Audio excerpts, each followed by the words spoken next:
தற்போது பிரபல நடிகரும் நாடாளுமன்ற உறுப்பினரும் அதே போன்று மக்கள் நீதி மையத்தின் தலைவருமான கமல்ஹாசன் கூறிய கருத்துக்கள் பரபரப்பாக சமூக வலைதளங்களில் பரவி வருகிறது. சாத்தான்குளம் வழக்கு தொடர்பாக அவர் கூறிய கருத்து தற்போது பெரும் விவாதத்தை ஏற்படுத்தியிருக்கு என்றே கூறலாம்.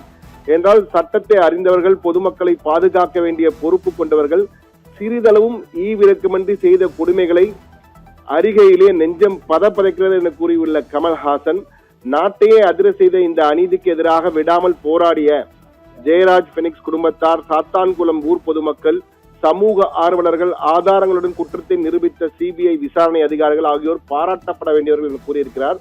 அது மட்டுமல்ல, தனிப்பட்ட முறையில நான் மரண தண்டனைக்கு எதிரானவன் என்றும் கொடுங்குற்றம் இழைத்தவர்கள் எந்தவித சலுகையும் இன்றி ஆயுட்காலம் வரை கடும் உழைப்புடன் சிறை வைக்கப்பட வேண்டும் என்பதே தன்னுடைய நிலைப்பாடு என்று தெரிவித்துள்ள கமலஹாசன் அதற்கு பிறகு கூறியவைதான் தற்போது விவாதத்தை ஏற்படுத்தியிருக்கு என்று கூற வேண்டும்.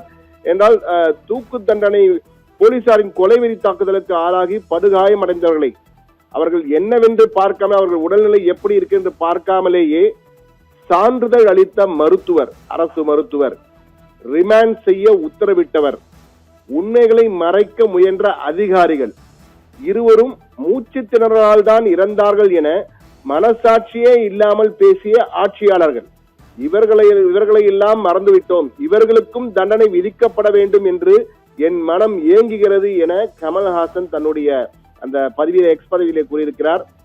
அது மட்டுமல்ல, அதிகாரத்தை கையில் வைத்திருக்கிறோம், நம்மை யார் என்ன செய்து விட முடியும் எனும் துணிச்சலில் குற்றம் இழைப்பவர்கள் எவராயினும் அவர் எத்தகைய செல்வாக்கு படைத்தவர் எனினும் சட்டத்தால் கடுமையாக தண்டிக்கப்பட வேண்டும்.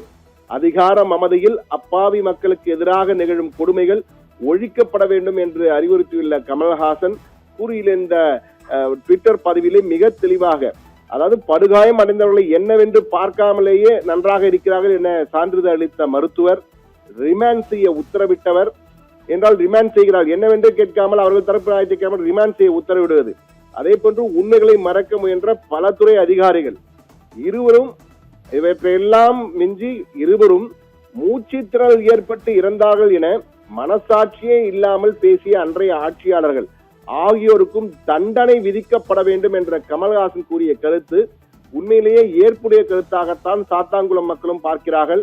பொதுவான தற்போது சமூக வலைதளங்களில் வைரலாகிக் கொண்டிருக்கும் இந்த விவாதத்திலும் அதைதான் பலரும் முன்வைக்கிறார்கள். கமல்ஹாசன் சொன்னது சரிதான், இந்த 9 பேர் மட்டுமல்ல குற்றவாளிகள், அவர்களுக்கு உடந்தையாக இருந்தால் கொலை செய்வது மட்டுமல்ல, கொலை செய்வதற்கு உடந்தையாக உதவி புரிந்தவர்களும் தண்டனைக்குரியவர்களே குற்றவாளிகள் தான் என்ற வகையிலே தற்போது பேசுகின்றார்கள். எனவே கமல்ஹாசன் கூறிய கருத்து தற்போது பெரும் விவாதத்தை ஏற்படுத்தியிருக்கிறது. இந்த 9 பேர் மட்டுமல்ல, மேலும் பலர் இருக்கிறார்கள், அவர்களை விட்டுவிடக் கூடாது என்றால் இவர்களும் தெரிந்தே செய்திருக்கிறார்கள். காவல்துறை மிரட்டி செய்தார்களா, காவல்துறைக்காக உதவி செய்யும் வகையிலே செய்தார்களா, எது எப்படி செய்தாலும் தவறுதான், எனவே அவர்கள் தண்டிக்கப்பட வேண்டும், அவர்களை தப்ப விடக்கூடாது என்ற வகையில் கமல்ஹாசன் கூறியிருக்கிறார். அது மட்டுமல்ல, அவர் சொன்ன மற்றொரு வார்த்தை, தூக்கு தண்டனை விதிக்கப்பட்ட 9 பேரின் குடும்பங்களையும் எண்ணி பார்க்கிறேன். மனித தன்மையற்ற காரியத்தில் ஈடுபட்டு ஒரு பாவமும் அறியாத தங்களது குடும்பத்தாருக்கு எவ்வளவு பெரிய தண்டனையை இவர்கள் கொடுத்து விட்டார்கள் என்ற வகையில் அந்த குடும்பத்தின் பாரிலும் அவர்கள் மீதும் அவர்கள் இரக்கம் காட்டும் வகையிலே அவர் தன்னுடைய கருத்தினை பதிவு செய்திருக்கிறார்.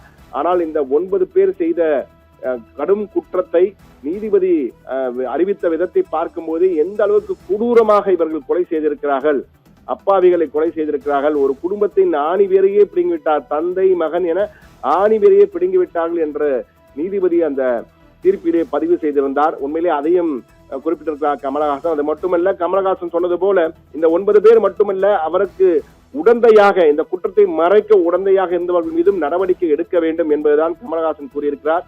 இது தற்போது பெரும் விவாதத்தை சமூக வலைதளங்களிலே ஏற்படுத்தியிருக்கு என்றுதான் கூற வேண்டும் நேயர்களே.